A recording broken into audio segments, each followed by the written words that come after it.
అందరికి నమస్కారం. నేను శిరీష. ప్రస్తుతం మనతో పాటు ఉన్నారు ప్రముఖ జ్యోతిష్య వాచస్పతి బ్రహ్మశ్రీ పోతుకూర్చి చంద్రమౌళి శాస్త్రి గారు. గురుగారితో మాట్లాడతాం. నమస్కారం గురుగారు. ఓం శ్రీమాత్రే నమః. గురుగారు, ఈ సంవత్సరం 2026 శ్రీ పరాభావనామ సంవత్సరంలో బంగారం వెండి బలంగా కొనేవారు రాశులు ఏమంటారు? ఓం సువర్ణలక్ష్మీదేవ్యై నమః. హిరణ్యవర్ణాం హరిణీం సువర్ణరజతశ్రజాం చంద్రాం హిరణ్మయీం లక్ష్మీం జాతవేదో మమావహ. బంగారము వెండి ఈ రెండింటిని స్పర్శించే యోగం ఉండాలంటే సువర్ణలక్ష్మి అనుగ్రహము ఉండాలి. మనందరికీ ధనలక్ష్మి మాత్రమే తెలుసు. ధనలక్ష్మి అంటే ప్రాపంచిక లౌకికంలో మనం ఖర్చు పెట్టడం వినియోగించుకోవడం అనేది జరుగుతుంది. కానీ బంగారం కొన్నవాళ్ళు, వెండిని ఉపయోగించేవాళ్ళు, కొని ఉపయోగించేవాళ్ళు తొందరగా అమ్మటానికి ఇష్టపడరు. మన యొక్క దేశంలో ముఖ్యంగా, మిగతా దేశాల్లో మనం లేం కాబట్టి మనకు తెలియదు. కాబట్టి మన సనాతన ధర్మంలో ముఖ్యంగా స్త్రీలు అత్యంత ప్రాధాన్యతనిచ్చేటటువంటి ఆభరణాలు కానీ, లేకపోతే లోహాలు, మనకు ఉన్నటువంటి పంచలోహాలు ఉంటాయి, మా పూజల్లో వాడుతూ ఉంటాం. పంచలోహాలలో మనకి బంగారము అత్యున్నతమైనటువంటి ఉన్నత స్థానం. దాని కలర్ చూస్తేనే మన కళ్ళలో దోషాలు పోతాయి. ఆ కలర్ మన ముఖం మీద పడి మన ముఖంలో ఉన్నటువంటి కొన్ని రోగాలు తగ్గిపోతాయమ్మా. బంగారం యొక్క విశిష్టత అంత గొప్పది. దాన్ని ఎంతసేపటికి కమర్షియల్గా చూస్తున్నాం. చాలామందికి తెలియదమ్మా బంగారం రేటు పెరిగింది, లేకపోతే బంగారం మన దగ్గర ఉంటే రేటు వస్తుంది అని మాత్రమే మనం ఆలోచిస్తాం. సగటు మానవుడిగా దాని విలువ తెలియదు. అది శాస్త్ర ధర్మం. అది ఇందాక చదివిన మంత్రం ఉంది చూసారా, అమ్మవారు హిరణ్యవర్ణంలో ఉంటుంది. అంటే బంగారం కాంతి మన మీద పడింది, అది ఉంగరం రూపంలోనా, లేకపోతే మీరు వేసుకునే ఆభరణాల రూపంలోనా. మరి స్త్రీలు వివాహం అప్పుడు ఇక్కడ పాపిడి బిళ్ళ పెడతారు, చెవులకి రింగు పెడతారు. సరే, ఇప్పుడున్న కాలమాన పరిస్థితుల్లో అవి ఏం కనపడట్లేదు ఎక్కువ, ఒక పెళ్లికి తప్ప, పెళ్లి రోజే కనిపిస్తున్నాయి. గాజులు వేసుకుంటారు. అట్లాగే కాళ్ళకి పట్టీలు మాత్రం బంగారం వేసుకోకూడదమ్మా. అష్టదరిద్రాలు అనుభవిస్తున్నట్లు లెక్క. ఎందుకంటే లక్ష్మీదేవి హిరణ్యవర్ణం అంటే ఆవిడ హిరణ్య లక్ష్మి కదా, కాళ్ళకి పట్టీలుగా వేస్తున్నారు.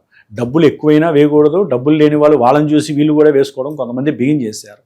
కాబట్టి ఆ యొక్క పట్టీలు వెండివి మాత్రమే వేయాలి. దానికి కూడా ఎన్నో మనకి శాస్త్రధర్మం అనేటటువంటిది, ముఖ్యంగా స్త్రీలకి ఇవ్వాల్సిన ధర్మం వాళ్ళకి. పురుషుడు బంగారం ధరించడం ద్వారా ఆకర్షణ శక్తి పెరుగుతుంది. అంటే వ్యాపారం ద్వారా కానీ, ఉద్యోగంలో కానివ్వండి, ఆకర్షణ పెరగడానికి జ్ఞానము పరంపరగా సిద్ధి జరుగుతూ ఉంటుంది బంగారం ద్వారా. ఎందుకంటే బంగారానికి అధిపతి గురుడమ్మ. గురుడు జ్ఞానానికి ప్రతీక. అంటే బంగారం ధరించటం వలన చూసేవాడికి వేరే అనిపిస్తుంది, వీడి దగ్గర డబ్బులు ఉన్నాయి, బంగారపు ఆభరణాలు పెట్టుకుంటున్నారని. మా గురువులు బంగారాలు డబ్బులు ఎక్కువే పెట్టుకోరమ్మా. బంగారం పెట్టుకోవడం ద్వారా గురుడు యొక్క కిరణాలు మా మీద ఎక్కువ పడుతూ ఉంటాయి. మనకి గురుబలం ఎక్కువ ఉంటుంది. మనకి ఇంగ్లీష్ సినిమాల్లో చూపిస్తారు, లేకపోతే మనకి పైన శాటిలైట్స్ ఉన్నాయి కదమ్మా. ఒక ఫోన్కి కిరణం కనపడదు కానీ ఫోన్ పనిచేస్తుందిగా. అలాగే ఒరిజినల్ శాటిలైట్ కదమ్మా జూపిటర్ అనేది, గురుగ్రహము. దానికి కిరణాలు లేవా? ఈ రేట్లు ఎందుకు పెరుగుతున్నాయి? మనం చేసే పిచ్చ పనులకి ఇక్కడ రేట్లు పెరుగుతున్నాయి.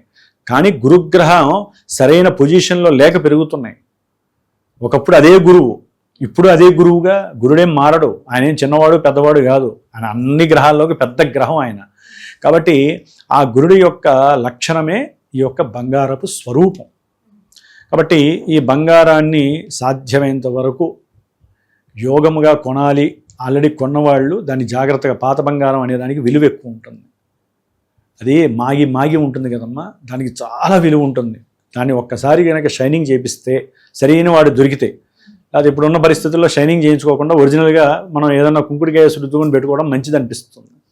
దాని ద్వారా ఏంటంటే పసుపు వేసుడుతున్నా కూడా బంగారం కలర్ వచ్చేస్తుందమ్మ. దానివల్ల ఏంటంటే మన బంగారం కోల్పోం. లేకపోతే భయం, అవతల వాడు తీస్తాడో లేదో మనకు తెలియదు. కానీ ఇచ్చిన దగ్గర నుంచి భూతద్దం లేదు కానీ భూతద్దం పెట్టి చూడొచ్చు, ఎక్కడ పెడుతున్నాయి అని చెప్పి ఆ బంగారాన్ని చక్కగా వాడిని చేయనివారు, పని చేసేవాడిని. అందుకని బంగారాన్ని ధరించటం వలన సంతాన యోగం కలుగుతుంది. బంగారాన్ని ధరించడం ద్వారా ఆర్థికంగా అభివృద్ధి కలుగుతుంది, మనసు ప్రశాంతతని కలుగుతుంది. శరీరంలో ఉన్నటువంటి కొన్ని రోగాలు, రుగ్మతలన్నీ కూడా పటాపంచలే నాశనం అయిపోతాయి. బంగారం దొంగిలించిన వాడికైతే గనక వాడు ఎన్ని జన్మలెత్తినా బ్రహ్మహత్య మహాపాతకం చుట్టుకుంటుందట. బంగారం దొంగిలిస్తే దొరికింది డైరెక్ట్గా దాన్ని ఎప్పుడు పెట్టుకోకూడదమ్మా. బంగారం ఎవరితో పోయింది, ముందు మనం ఏం చెప్పాలంటే అంతరిక్షానికి, భగవంతుడా నాకు బంగారం దొరికింది, ఈ బంగారం పోయిన వాళ్ళ గురించి నాకు తెలియజేసే భాగ్యాన్ని ఇవ్వమని చెప్పి దాన్ని ఒక 3 నెలలన్నా పక్కన పెట్టాలి దేవుడి దగ్గర. బంగారం దొరికింది కదా అని చెప్పి దాన్ని వేసేసుకోకూడదు. మనం లోపల దేవుడి దగ్గర పెట్టి మనసులో రోజు కోరుకోవాలి. ఏమో అంతరిక్షం ఆ గ్రహాన్ని ద్వారా, ఆ కిరణం ద్వారా మన దగ్గరికి తీసుకురావచ్చు, ఎక్కడో అక్కడ వినొచ్చు మనము. లేదు, అది కరిగించేసి చక్కగా అప్పుడు ఏదైనా సరే అభిషేకం చేసుకొని మీరు ధరించవచ్చు. మీ ప్రయత్నం మీరు చేశారు, అది తప్పులేదుగా. కొంతమంది బంగారాన్ని దొంగిలిస్తూ ఉంటారు, ఇక వాళ్ళకి ఆ దోషం అనేది ఇక పోదమ్మా. అది వంశపారంపర్యంగా సంతాన దోషాలు చాలా వస్తాయి. గర్భవిచ్చిన దోషాలు కావచ్చు, సంతానాలు చనిపోవచ్చు కావచ్చు, సంతానం ఎదక్కపోవచ్చు, సంతానానికి పెళ్ళిళ్ళు కాకపోవచ్చు. అంటే వీళ్ళు చేసే చిన్న పొరపాటు వలన, అంటే బంగారానికి మంచి ఎంత ఉందో బంగారాన్ని తస్కరించడం ద్వారా అంత చెడు ఎదురవుతుంది. దీన్ని మహన్యాసంలో చాలా గొప్పగా చెప్పారు ఈ బంగారం గురించి. కాబట్టి వెండి అనేటటువంటిది లక్ష్మీ స్వరూపం. అంటే రెండూ కూడా లక్ష్మీ స్వరూపమా? బంగారము లక్ష్మీ స్వరూపమే, వెండి లక్ష్మీ స్వరూపమే. వెండి అనేటటువంటిది శుక్రగ్రహానికి చంద్రగ్రహానికి సంబంధించింది, బంగారము గురుగ్రహానికి సంబంధించింది.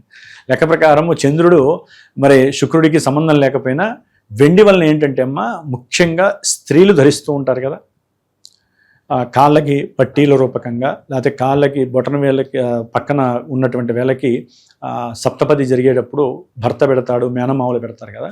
అంటే ఆ వెండికి ఏంటంటే అమ్మ, నరాలని పోషించేటటువంటి శక్తి ఎక్కువ. పోషింపబడటం అంటే ఏంటంటే రక్షించటం. స్త్రీలకి హార్మోన్స్ వలన పీరియాడిక్స్ అంటే ఋతు సంబంధమైనటువంటి వ్యవహారాల ద్వారా సృష్టినిచ్చేటటువంటి పరిస్థితి కలుగుతూ ఉంటుంది కదా స్త్రీలకి. ఆ నరాలకి ఈ వెండి లింక్ అయ్యి వాటిని ప్రెస్ చేయడం ద్వారా, కాళ్ళ పట్టీల ద్వారా, ఆ వేళ్ళకి ద్వారా జరగడం ద్వారా వెండి అనేటటువంటిది వారిని రక్షిస్తూ ఉంటుంది. దాన్ని పోషింపబడడం అంటారు. వెండి పోషించడం ఏంటి, ఫ్యామిలీని పోషించినట్టు అనుకోవద్దు. పోషించటం అంటే రక్షించటం, నరాలని రక్షిస్తూ ఉంటుంది. సరే, అవి పెట్టేవాళ్ళు కూడా శాతం చాలా వరకు తగ్గిపోతుంది, దాని విలువలు తెలియవు కదమ్మా. ఇప్పుడు వెండి అనేటటువంటిది కూడా ఒక రకంగా తలెత్తి చూడాల్సి వస్తుంది. బంగారం ఆల్రెడీ మెడకాయ ఎప్పుడు వస్తుంది, ఎవరు చూడట్లా, ముందు చూసుకుని పరిగెడుతున్నారు, ఇక అనవసరం రా బాబు వదిలేసేయండి. వెండిని మాత్రము ఇప్పుడు ఎవరు పట్టించుకునేవాళ్ళు కాదు. ఒకప్పుడు వెండిని కంచంగా అన్నం తింటే శుభం జరుగుతుంది, దాంట్లో ఒక బంగారపు పువ్వుని ఏం చేసేస్తే తింటే వెండిలో తింటే అదృష్టం కలిసి వస్తుంది అంటారు. అదృష్టం కలిసి రావడం కాదు, మనకున్న రాగికి ఒక లోహం, సీసము ఒక లోహము, ఇత్తడి ఒక లోహం, వాటిల్లో అత్యున్నత స్థానాలు ఈ రెండింటికే ఇచ్చారు.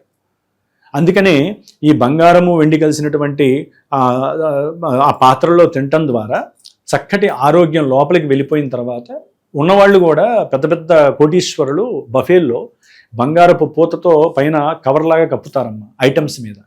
అది కరిగిపోద్ది, చాలా పల్సగా ఉంటుంది. దానివల్ల ఏమవుతుంది, వెండి మన స్వీట్ షాపుల్లో వెండివే అవి తగరం కాగితాల్లో ఉంటే చాలా పల్సగా కప్పుతారు ఒరిజినల్ అయితే స్వీట్స్లో. అవి కూడా లోపలికి వెళ్ళిన తర్వాత మనలో ఉన్నటువంటి అనారోగ్యాల్ని పక్కకి నెట్టగలిగే శక్తి వెండికి బంగారానికి ఉంది.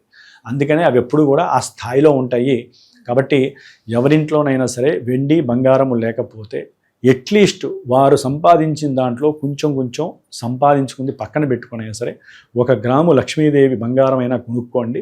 అట్లాగే ఒక 10 గ్రాములు వెండికి సంబంధించినటువంటి బిల్ల ఏదైనా అమ్మవారిది స్వరూపం మీకు నచ్చిన వెంకటేశ్వర ఏదైనా సరే తీసుకొని దేవుడి దగ్గర పెట్టి పూజ చేయడం ద్వారా ప్రతి శుక్రవారము వాటిని కడగడం ద్వారా ఆ చేతి నుంచి కూడా నరాల ద్వారా ఆ శక్తి మీకు ఉత్పన్నమవుతుంది. మీ ఇంట్లో ఎప్పుడూ కూడా ఆ లక్ష్మీదేవి స్థిరంగా ఉంటుంది.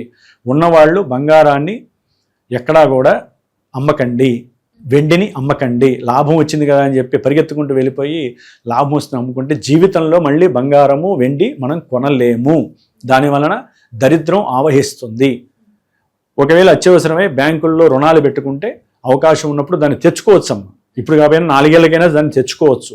కాబట్టి బంగారము అనే వెండి ఎటు పెట్టుకోరనుకోండి, బంగారము వెండి మాత్రము ఎవరు కూడా అమ్మవద్దు.